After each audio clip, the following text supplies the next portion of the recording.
Okay, welcome everyone to Warrior Women in Business, episode 68.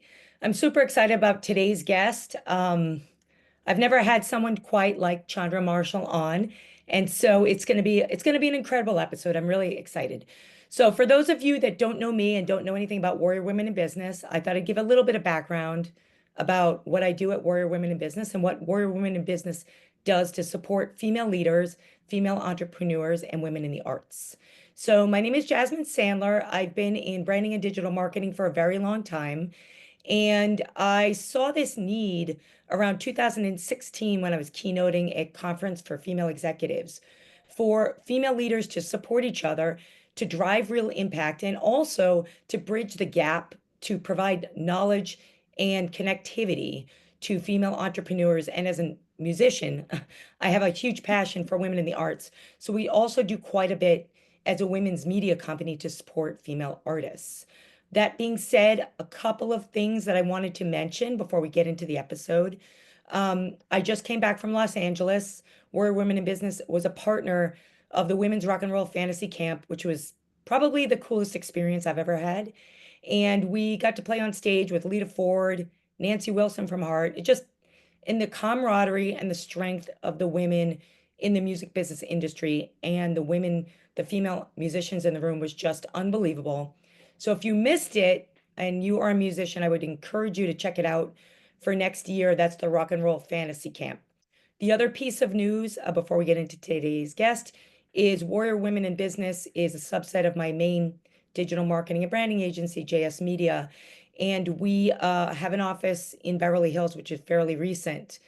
To that end, we partnered with a women's collective there, and I was able to attend their event, their holiday gala. And I tell you, when this woman, her name is Roxy Starr, who's going to be on the podcast live in January, really brings women in business together. She's just doing an amazing job. So I like to give shout outs to women that are doing great things for other women. And then one more thing I wanted to mention. As you'll notice, there's a woman in the military behind me on my screen. That is our Warrior Women in Military, which we designed. We have a whole t-shirt fashion line, but we designed that specifically for episode 58, where I had the pleasure of interviewing Phyllis Wilson, who is the president of the Women's Military Memorial in Arlington, Virginia. And if you haven't been there and you haven't visited, I think for any woman that really cares about other women and wants to understand what women have gone through in the US military, it is a must see and must attend visit. So, with all of that said, thank you, Chandra, for taking the time out to be on the podcast today. Absolutely. Thanks for having me. This is one of my favorite topics to talk about women in leadership. Yes, absolutely. Me too. So just a quick bio on Chandra for you, for those of you that aren't familiar with her. So she is the vice president of multi-domain combat solutions for Lockheed Martin. She's going to talk about that today. I'm really excited. and and a general manager of the Rotary and Mission Systems line of business for Lockheed Martin in Morristown, New York. And I'm in New York, so hello, New Yorkers. In this position, Ms. Marshall is responsible for the planning and execution of several integrated warfare systems and sensors, abbreviated as IWSS, programs within domestic and international customers. So you can imagine she has a lot of responsibility. She's also a mom, which is equally important for any warrior women. Okay, so getting into this, your bio and your work honestly is like so warrior woman. It really, really is. And we really haven't had a female leader in the defense category on the podcast. It shoulders responsibilities that I think, as I built up Warrior Women in Business, is it what I think other warrior women in business want to do, which is have real societal impact, not just in their own little businesses. So we're excited to learn more. And every guest has a different path, you know. So can you share, a little bit about a few things? So first of all, where you came from, your path, how you got here, a little bit about what you do today, and a little bit about Lockheed Martin as well. Yeah, absolutely. So I went to school originally to be a lawyer. I have a degree in political science and a master's in public administration. all intentions to be a lawyer. My mom is a legal secretary, so I worked for an internship at her firm, and I quickly decided I did not want to be a lawyer anymore. So as I was kind of thinking out my career and trying to figure out what I was going to do, there was some opportunities that presented itself at Lockheed Martin. At the time, this is back in about 2000, Lockheed Martin was growing internationally so much, and there were opportunities in the export control organization, basically, working with the government to get licenses to be able to sell our products to international customers. Oh, So okay. that kind of fit nicely into, the political science legal background that I was going for. And that was my segue into Lockheed Martin. And you asked kind of why Lockheed Martin in the background. So for me, defense is super exciting to me. I consider it my small way of giving back. I have family members in every branch of service in the military. So for me, the mission that we have, serving the customers, making sure that men and women come home safely to their families, that's a deep connection for me. And one of the reasons why I've been with Lockheed for going on 24 years now from a career perspective. Congratulations. Thank you. That's incredible. And there's so much to explore here, especially in the aerospace and defense category that's growing as the number one economic sector in the United States. So that's really interesting. So let's talk about a little bit about the challenges and accomplishments in the field. I mean, obviously, I'm interested in understanding what it's like to be a woman in this category. I mean, I'm ex-IBM, so I know what it's like to work within a male-dominated engineering space. But can you talk about that from perspective of Lockheed Martin and defense? Yeah, I will say that Lockheed Martin has come a long way since 2001, when I started. I vividly remember always being the only female in the room. Yeah. It's interesting, and as I continue to move up the ranks at Lockheed Martin, you start to see a space where you see more females, and then as you grow in leadership positions, it kind of goes back to a smaller population of females, and it goes back to a male-dominated environment. So as you can imagine, there's lots of challenges with that, of being the only female at the table. So I'll say very early on, I had some experiences from being in such a male-dominated field. I think my first year at Lockheed Martin, I was actually told to shut up in a meeting, Whoa. which is crazy, right? And Like, how did you respond?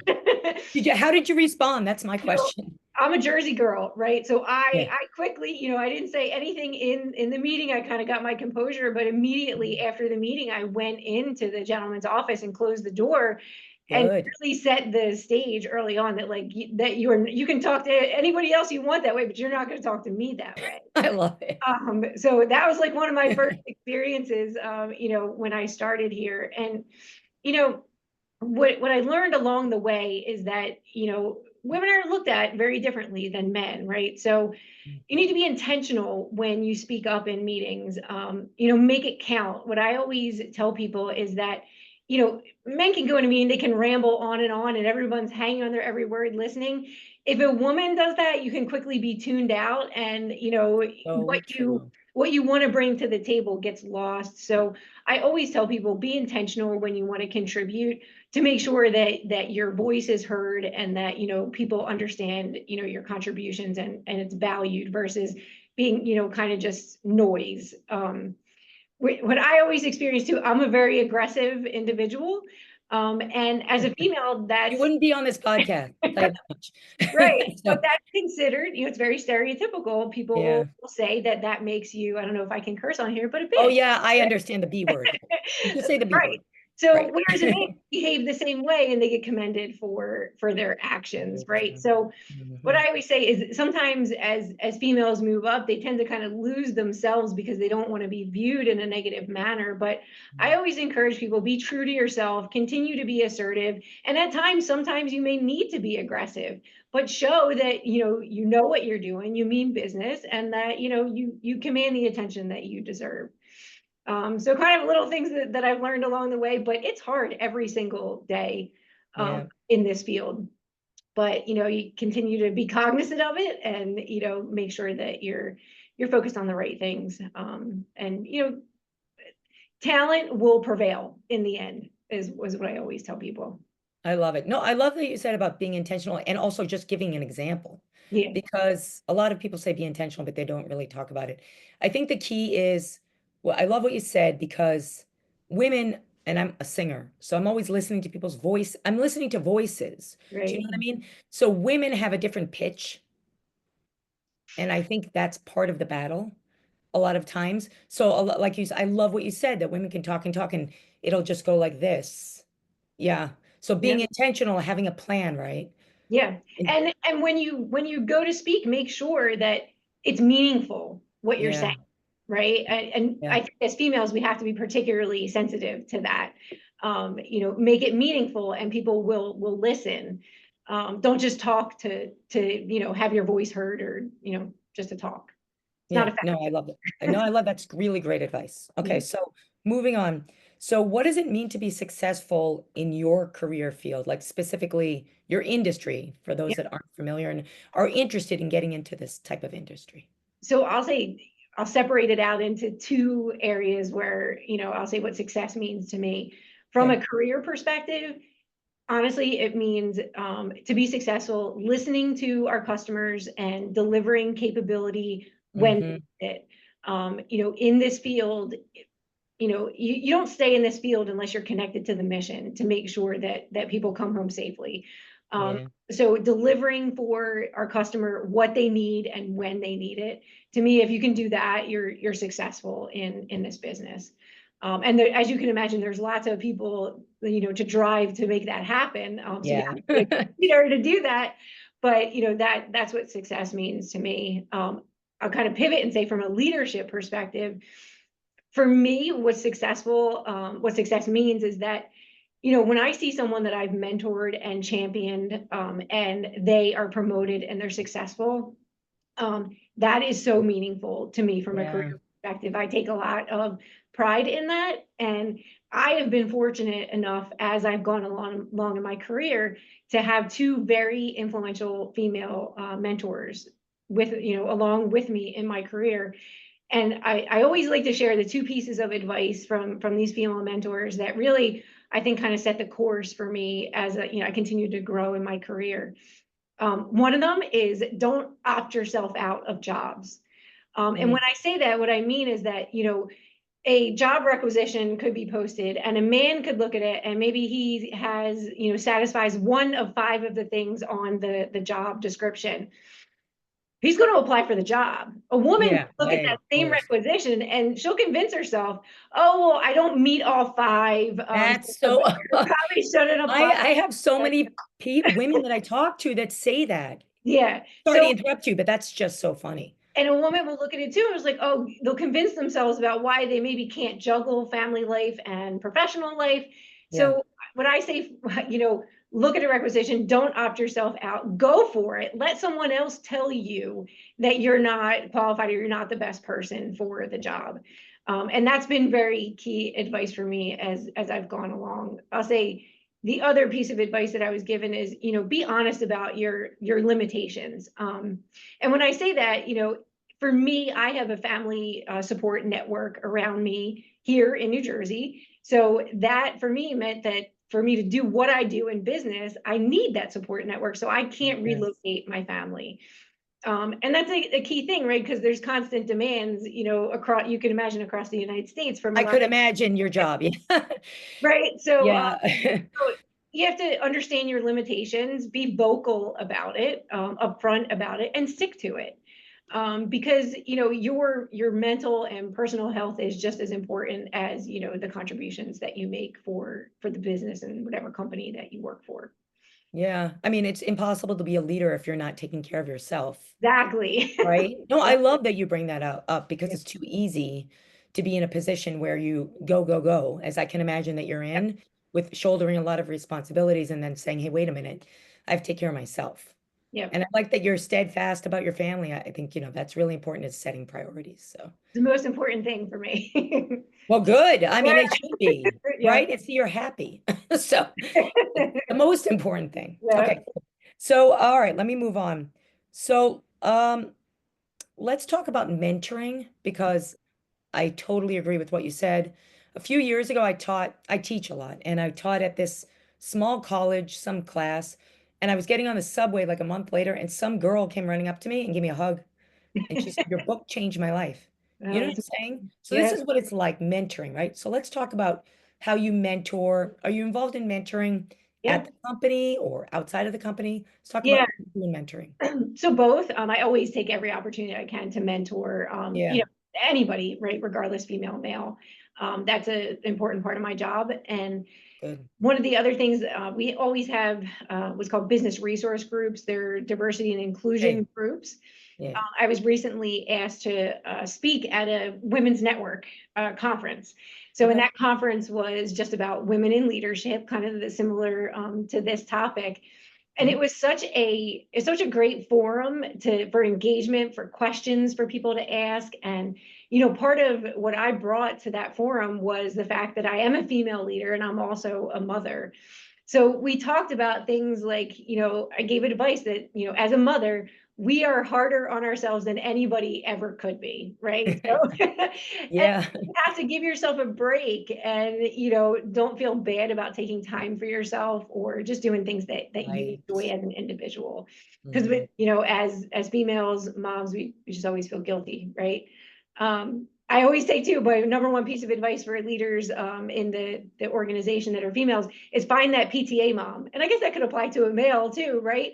If you're No, so busy, you need that listen, more now than ever. I friend. think. You need that friend to go to that knows everything that's going on at your kid's school so that you don't, miss something or, you can catch up and, make sure you're there and present for your son. So I always, those are kind of in the last forum I did, those were kind of two key pieces of advice that I gave in there.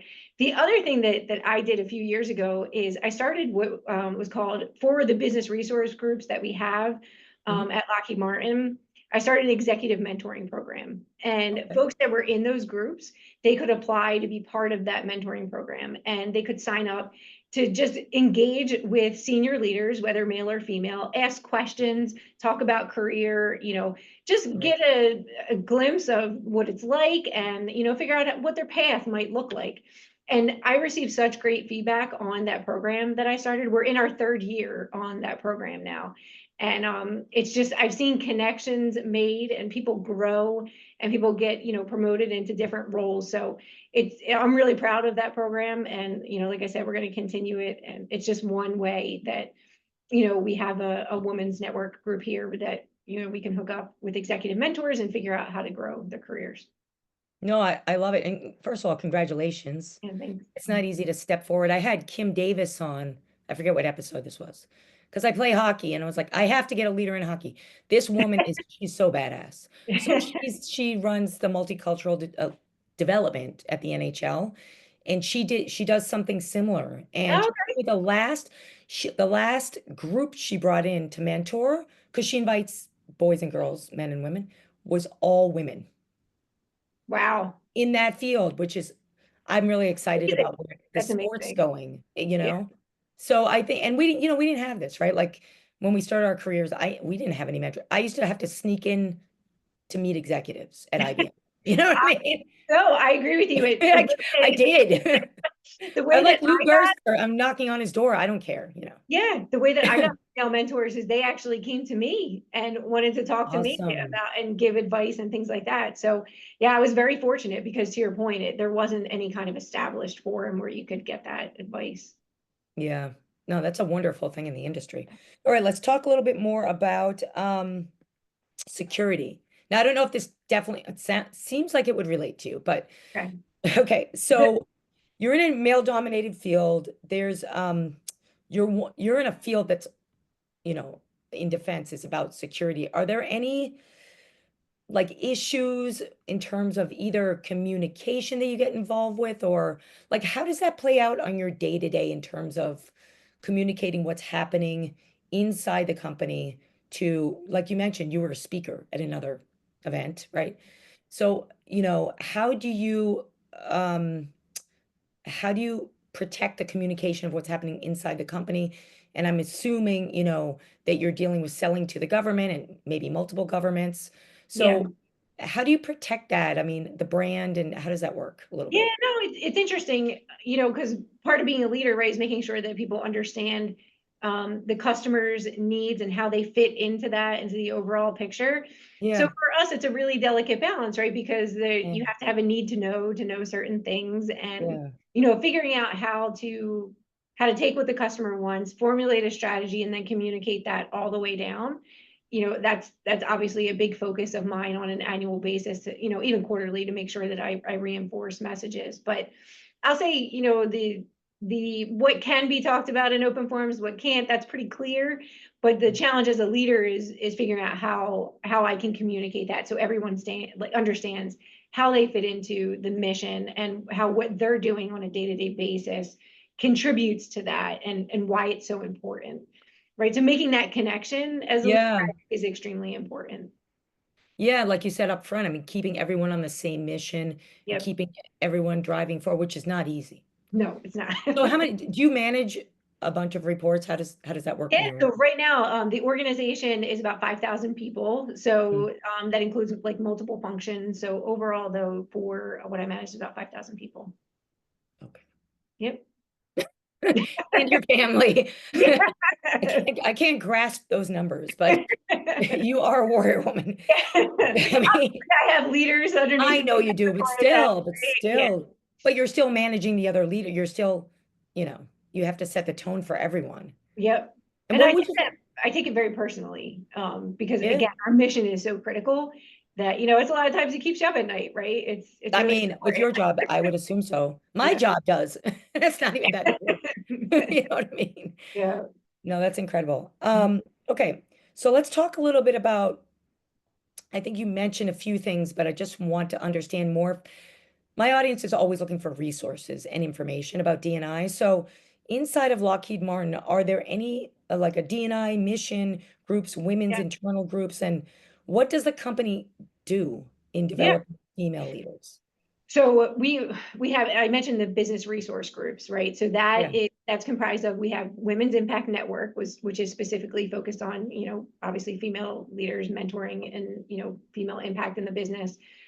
Black Excellence Council, we have a resource group for military veterans, Professional Asian American Network. We have a Pride group, Hispanic organization, for leadership and awareness. So those groups, anybody at Lockheed Martin can join. And typically we have an executive sponsor that sits on all of those Uh, research groups right. that supports them, they hold usually multiple events a year where people come together. I love it, right? Because the groups run the events and they're so fun, right? And it brings awareness just to the differences in the culture. I think in the one I attended last year for it was in the Hispanic group, they had a competition for like the best guacamole recipe or something Oh like my, that. I have the best guacamole recipe. I wish I was there. No, that is so cool. So Yeah, it's really cultural, fun. They do yeah. a good job with, finding out creative ways to bring people together to learn about different cultures. So as an executive, I try and participate in at least 2 to 3 of those a year, Mhm. depending on what's going on my schedule. But all of our executives are, have a charter to make sure that we support these groups and encourage participation. I'll say this, over the past couple of months, I did an ice cream social at our site where all the resource groups set up their tables and people could go around and ask questions and get more information about how to become part of it. And Oh, everybody likes free ice cream, right? So, I mean,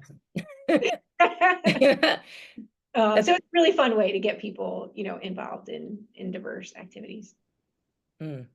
And just for those that are interested in careers, a little Mhm. bit, I know this is a little bit off question, but I Yeah, just, no, that's okay. So, yeah, like if they're starting out or, just interested in the industry. I mean, since you guys contacted me, I've been listening and learning more about Lockheed Martin. Tremendous company. I mhm. mean, just in general, the history is amazing. So for those that might be interested in getting involved, I mean, and also you have multiple segments. It's not just about, Yes. right. I didn't even Yeah, touch I'm just on, in one segment. yeah, we were only focused on one thing right now. Yeah, yeah. But what's the best way for folks to start learning a little bit more? So the best way is to go on the Lockheed Martin homepage. You can go on there and you can learn about the different business areas that we have. Obviously, we have our aeronautics organization, we have our space organization. I'm part of the Rotary and Mission Systems organization. So you can go on there and learn about our different organizations, figure out where the technology, what might excite you and where you fit in. And then on that website also is what requisitions we have open for job openings. So you can sort it by site, you can look at kind of the field that you want to get into, but that's the best way to learn about our business, the different areas and where you might, be attracted to apply and fit in. And what do you do with universities? Do you do any talks in universities, and how does We, that work? we do. We have partnerships with specific colleges and universities to obviously build a pipeline of talent. We Mhm. have a internship program that we run every summer Mhm. with interns from those colleges and universities. And it's a great program because typically once you come in, if you do really well, you're asked to come back the next year before you even finish your internship for the That's summer. great. So that allows us, to have someone that maybe goes through 3 or 4 years of working side by side with people and then being able to transition right to a full-time job. Because, 9 times out of 10, we transition those folks to full-time jobs. Right. I believe that's the best way to start. Yeah, it And definitely. the company.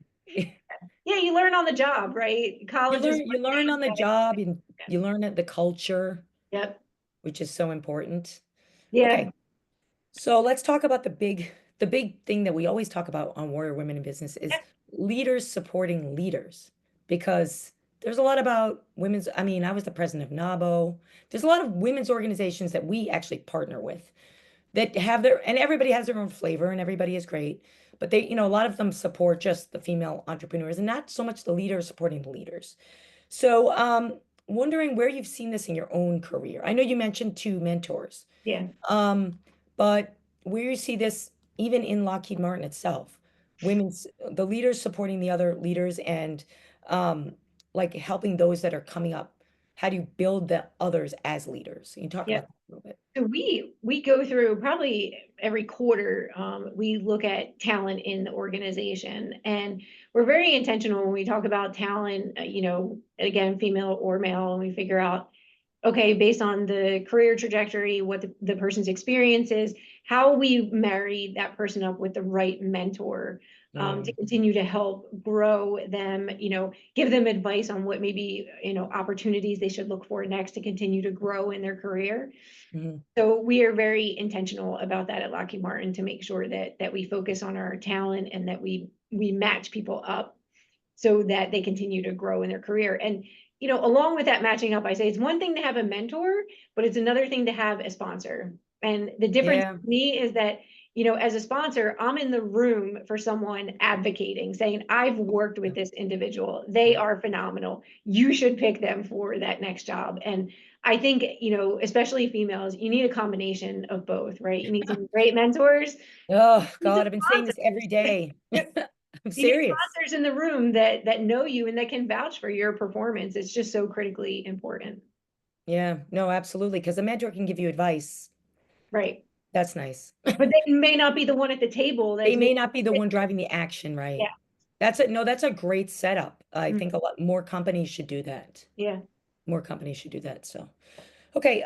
So when you heard the term warrior women in business, Yeah. what came to mind visually, or what you think? Yeah, so when I thought about this, I was like, this is tough women who've worked really, really hard to get to where they are. You know, Yes, that's the case in most places. And they worked really hard to get a seat at the table and make a difference, no matter what field that you're working in. So that's what I think of when I think of, warrior women in business. I love it. I ran an event last night, and a woman said to me, "When you walked in the room, I could tell you're like no BS badass Yeah, person." I said, exactly. "No, I'm not. I'm a warrior woman." But we have to be sometimes to get Yeah, things done. I So, agree. and I, like you said up front, you said you're aggressive, but in a good way. yeah, yeah, I'm aggressive for the right reasons, right? I'm passionate about the business, and I'm passionate about making sure that we do the right things. So, I love that. yeah. Okay, so two more questions. One is, how can my audience, because you've given a lot of information. I love your insights and tips and advice. They're so actionable. Thank you. Yeah, thank you.